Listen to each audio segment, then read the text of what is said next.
નમસ્કાર વિદ્યાર્થી મિત્રો, હું છું ઝાલા જયેન્દ્ર અને તમે જોઈ રહ્યા છો ગુજરાતી એજ્યુકેશન. વિદ્યાર્થી મિત્રો, આજે હું તમને ધોરણ 8 વિષય ગુજરાતી પ્રથમ સત્ર 2023 અને 24નું પ્રશ્નપત્ર સમજાવી રહ્યો છું. વિદ્યાર્થી મિત્રો, તે તમારે કુલ ગુણ 80 માર્કનું રહેશે અને તેનો સમય તમારે 3 કલાકનો રહેશે. તો જોઈએ પ્રશ્ન 1.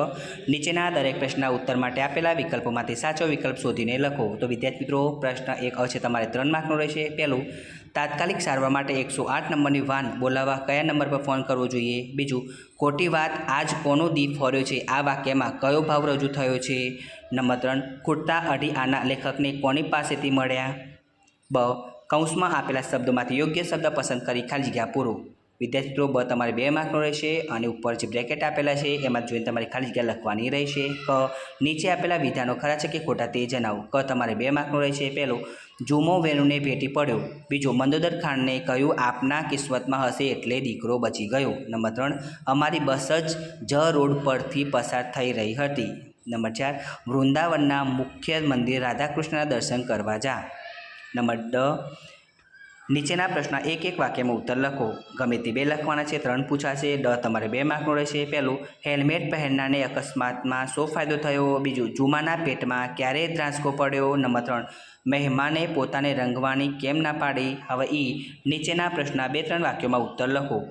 તમારે 3 માર્કના પૂછાશે. ગમે તે 2 લખવાના છે. 3 પૂછાશે અને 3 માર્કનું છે. તો વિધાન સભાગૃહમાં પ્રવેશવા પરવાનગી કેમ જરૂરી છે? બીજું, જોશી કારવાની ઉચ્ચારતા શા માટે ખચકાય છે? નંબર 3, ચારણ વસંત ઋતુના પ્રાકૃતિક સૌંદર્યને કઈ રીતે માણતો આવી રહ્યો હતો? હવે નીચેના પ્રશ્ન 3-4 વાક્યોમાં ઉત્તર લખો. એ તમારે 4 માર્કના પૂછાશે. 3 પૂછાશે અને ગમે તે 2 લખવાના છે. નંબર 1, દરેક વખારના તાંબાના પતરા પર ઝઘડુ શાહે શું લખાવ્યું હતું? શા માટે? બીજું, અઢી આના પાઠના લેખક તીર્થસ્થાનોમાં પ્રચલિત બાહ્ય આચારોની શી ટીકા કરે છે? નંબર 3, વેણુનું મૃત્યુ કઈ રીતે થયું?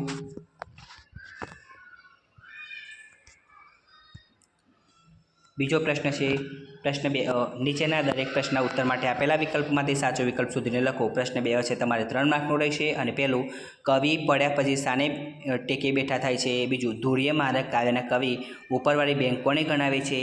નંબર 3, ખેડૂત ધોળીડાને તૈયાર કરે છે કારણ કે? બ, કૌંસમાં આપેલા શબ્દોમાંથી યોગ્ય શબ્દ પસંદ કરી ખાલી જગ્યા લખો. બ તમારે 2 માર્કનો રહેશે અને વિદ્યાર્થી મિત્રો, પહેલું છે સરે અચાનક હોટેથી બસ એક વેન તે. નંબર 2, વાત ખાલી જગ્યાની ભારી. નંબર 3, ખાલી જગ્યા માટે દોડતા એમાં જીવતા જોને પેટ. નંબર 4, ખાલી જગ્યા તો ચરે લીલા ઘાસ જો. તો વિદ્યાર્થી મિત્રો, બધી ખાલી જગ્યા તમારી ઉપર બ્રેકેટ આપેલી છે એમાંથી જોઈને લખવાની રહેશે. વિદ્યાર્થી મિત્રો, તમને ફરીથી જણાવી દો, અહીંયા હું ખાલી તમને પ્રશ્નપત્ર સમજાવી રહ્યો છું. એનું જવાબ હું તમને પછીથી રજૂ કરીશ. ક, નીચે આપેલા વિધાનો ખરા છે કે ખોટા તે જણાવો.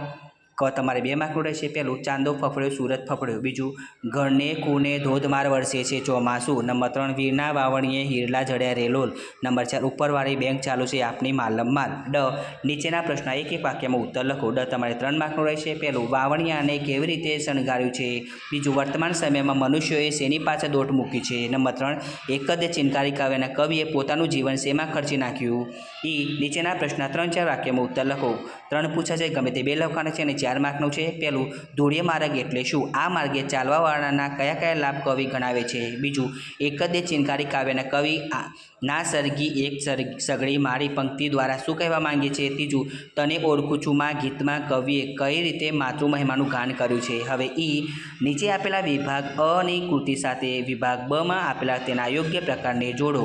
તમારે 2 માર્કનું રહેશે. તો એક જ ચિનકારી એક મુલાકાત તમે જોઈ શકો છો. વિભાગ બ ની અંદર પ્રકાર આપેલા છે લોકગીત, ચિત્રપાઠ, પ્રાર્થના ગીત, અહેવાલ. એમાંથી જોઈને તમારે સાચો જવાબ ટીક કરવાનો છે અને લખવાનો છે. હવે પ્રશ્ન 3 માગ્યા મુજબ ઉત્તર લખો. ક, એની અંદર સમાનાર્થી આપેલા છે. સમાનાર્થી તમારે 6 પૂછાશે. ગમે તે 4 લખવાના છે. 2 માર્કનું છે. પહેલું, કર્કશ, માર્ગ, દામ, ગમગીન, સ્મરણ, બંદોબસ્ત. ખની અંદર વિરુદ્ધાર્થી શબ્દ આપેલા છે. એમાં પણ 6 પૂછાશે. 4 લખવાના છે. ખ તમારે 2 માર્કનું રહેશે. તો જોઈએ કયા છે. પહેલું, અખંડ, ઉજાસ, અમર, ભૂંડો, કડક, આશા. હવે ગ, નીચે આપેલા શબ્દોની સાચી જોડણી લખો. એમાં પણ જોડણી તમારે 6 પૂછાશે અને 4 લખવાની છે અને 2 માર્કની છે. પહેલી, સ્મૃતિ, પ્રજાવત્સલ, મિયાન, પ્રાકૃતિક, ભરમનિષ્ઠા, પ્રવેશ દ્વાર. હવે ગ, નીચે આપેલા શબ્દ સમૂહ માટે એક શબ્દ લખો. ઘ તમારે 2 માર્કનું રહેશે. 3 પૂછાશે ગમે તે 2 લખવાના છે. પહેલું 2 ભાગમાં વહેંચીને વ્યવસ્થિત કરાયેલા દાઢી મૂછના વાળ. નંબર 2 તંત્ર વિદ્યાને અનુસરનાર વ્યક્તિ. નંબર 3 કુશળ રહો એવો ભાવ સૂચવનારો ઉદ્ગાર. હવે નીચેના શબ્દોના અર્થભેદ લખો. ગમે તે 2 લખવાના છે. તમારે 2 માર્કના રહેશે. ઢગ અને ઢંગ, રગ અને રંગ, જગ અને જંગ. 6 એની અંદર ધ્વનિઓ છૂટા પાડીને લખો. ગમે તે 1 લખવાની છે. 1 માર્કની છે. નંબર 1 પ્રયત્ન, બીજું સિક્કા. હવે નીચે આપેલા ધ્વનિઓને જોડીને શબ્દ બનાવો. એ ગમે તે તમારે 1 લખવાનું છે. 1 માર્કનું છે. 2 પૂછાશે, એમાંથી તમારે લખવાનું રહેશે. હવે જબલાનું એમાં નીચે આપેલા શબ્દોની સંધિ છૂટી પાડો. ગમે તે 1 લખવાની છે. 1 માર્કની છે. પહેલી વાગ્યુદ્ધ, બીજું ઉચ્ચુખલ. હવે નીચે આપેલા શબ્દોને શબ્દકોશના ક્રમમાં લખો. તો છે તમારે 1 માર્કનું રહેશે. ગઢવા, ફણધર, સાંબેલા, કાવા, કસુંબા. તો વિદ્યાર્થી મિત્રો તમારે કક્કાવારી ગોઠવીને લખવાનું રહેશે. હવે સૂચના પ્રમાણે કરો.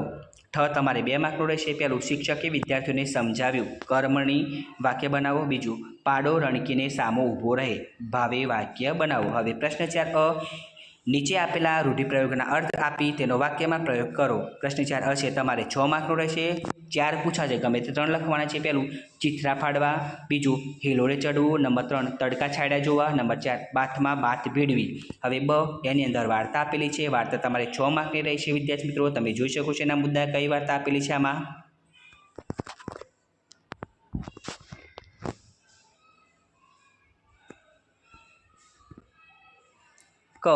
નીચેના પ્રશ્નોના સવિસ્તાર ઉત્તર લખો. ગમે તે 1 લખવાનું છે. વિદ્યાર્થી મિત્રો 2 પૂછાશે. 4 માર્કનું છે. નંબર 1 કુંવર મરાયો એ જાણીને ચારણે અસવાર પાસે શો બચાવ કર્યો. બીજું ઝઘડું સાનો પાત્ર પડે છે. તમારા શબ્દોમાં લખો. હવે પ્રશ્ન 5 નીચે આપેલા પંક્તિઓનો વિચાર વિસ્તાર કરો. ગમે તે 2 લખવાના છે. વિદ્યાર્થી મિત્રો 3 પૂછાશે. પહેલું અંધને અગ્ન એ 2માં ઓછો સાપિત આંધળો. એકાંગે પાંગડો અંધ, અગ્ન સર્વાંગે પાંગડો. બીજું જગતની સૌ કડીઓમાં સ્નેહની સર્વથી વળી. નંબર 3 ગમે ના શૈશવે ખેલ, યૌવને ના પરાક્રમ, સાધુતા નહીં વાર્ધક્યે, વ્યર્થ તો જિંદગી ક્રમ. હવે નીચે આપેલા વિષયોમાંથી ગમે તે એક વિષય પર આશરે 15 વાક્યોમાં નિબંધ લખો. વિદ્યાર્થી મિત્રો છે તમારે 10 માર્કનો રહેશે. નિબંધો કયા કયા છે તમે જોઈ શકો છો. વિધાનસભા ગૃહની મુલાકાતે. બીજો પરિશ્રમ એ જ પારસમતી. નંબર 3 15 ઓગસ્ટ એટલે કે સ્વાતંત્ર્ય દિન. તો વિદ્યાર્થી મિત્રો ગમે તે એક નિબંધ લખવાનો તમારે રહેશે. તો વિદ્યાર્થી મિત્રો તમને અમારી આ વિડીયો પસંદ આવ્યું હોય તો વિડીયોને લાઇક કરો, કમેન્ટ કરો, શેર કરો, સબસ્ક્રાઈબ જરૂર કરો. ધન્યવાદ.